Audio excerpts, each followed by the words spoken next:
In this episode, we're focused on system and table rules. Hey everyone, and welcome back to the Master's Corner. We are here to help new and veteran game masters alike to get started or just up the quality of your game, campaign, or adventure. Our goal is to be fairly system agnostic here. Everyone has a favorite system, but not every system is going to be right for every game. There are a lot of table and system rules that are important for every game to have.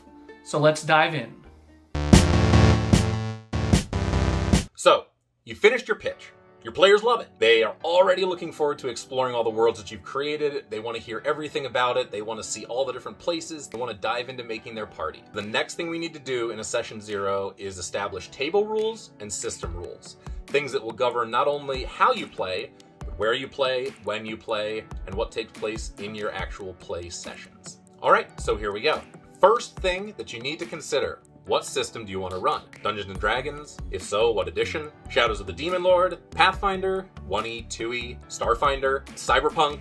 Dungeon World? There's so many systems out there. Every single one of them is tailored towards a different aspect of tabletop gaming. There are games that are heavy on the math, games that are light on the rules, and there are even a few systems where your character can die before it's even been officially created.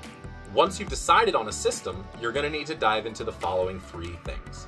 First, what source books are going to be allowed? Are you going to allow what Adventure League does for Dungeons & Dragons, where it's Player's Handbook +1, any and all? Are you going to have players provide you with potential ones, and then you review them and let them know if it's acceptable? Have that discussion with your players, because they likely have already thought up character concepts that may include a lot of source book stuff. The second thing to talk about is homebrew content. Will it be allowed? Which homebrew content will be allowed, if any? The problem with homebrew is twofold. Number one, there's a lot of it out there, and unfortunately a lot of it is really bad. And it can really mess with the table dynamic if you're not sure what you're going for or not sure what's included. The other issue is, for newer GMs, homebrew content can be very, very difficult to manage. And it can be very difficult to integrate into your campaign if you're just trying to figure out how to run the game.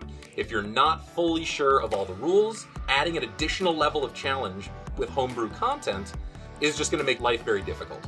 So if you are a veteran DM, if you're familiar with or comfortable with homebrew stuff, absolutely, go ahead and add it in.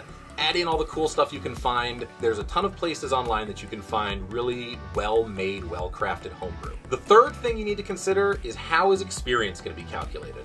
There are 2 major ways that people do this. The first is Milestone XP.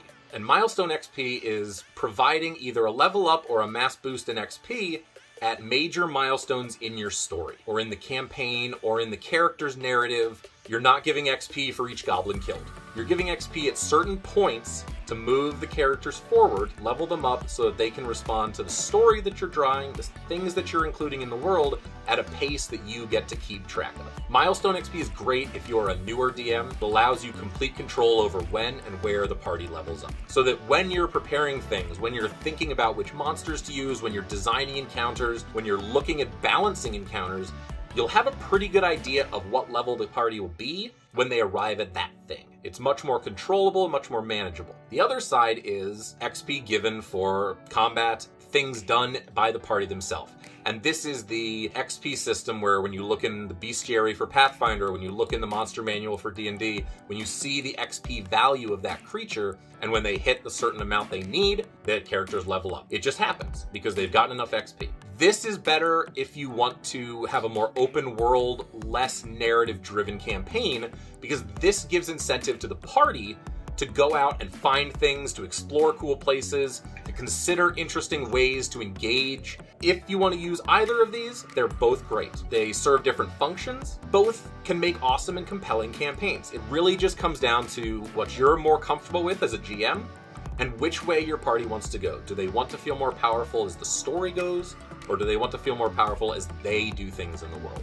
So those are 3 things to consider in terms of system rules: your source books, your homebrew, and your experience platform. You also need to talk to your players about table rules. So many groups don't discuss this, and then campaigns fall apart because nobody understands the logistics that need to go into keeping a campaign moving. First thing is, when, Where and how are we going to meet? If it's going to be in person, where is it going to be? How often is it going to be? Are you going to meet weekly? Are you going to meet monthly? Are you going to meet anything and anywhere in between? Decide that at the beginning so that those who are planning to host, those who expect to host, know what they need to do. They know when they expect people to come over. They can share with you any rules that they might have for their house, any pets they might have to handle allergies, issues that players might have. All of these considerations can be brought in when you're discussing where and when you're going to play. Quick note here, if you're going to be playing in a game with people that you don't know, I encourage you to meet face-to-face in a public location first. My current game group met at a game cafe for almost a month and a half before we decided to move to a player's house. If it's going to be digital, what system, what platform? Who's going to pay for it? Is it going to need a premium? If there is logistics involved, either with in-person or in digital, who's going to handle it? Who's going to be in charge? As the GM, you're going to have a lot on your plate. It's great if you can ask one of your players to kind of be the logistics person for the campaign, to make sure that people know when the next session is. If you're using Roll20 or Foundry or anything like that, that it's prepared, it's set up. If you're doing stuff at home in person, everybody knows how to get to the place. Everybody knows parking. Everybody knows all of the different things that go into just getting people convened together. The second thing you're going to want to think about for table rules is what to do when a player is going to miss a session, or maybe miss sessions. There are a lot of ways to handle this, but it can be really challenging for a new group.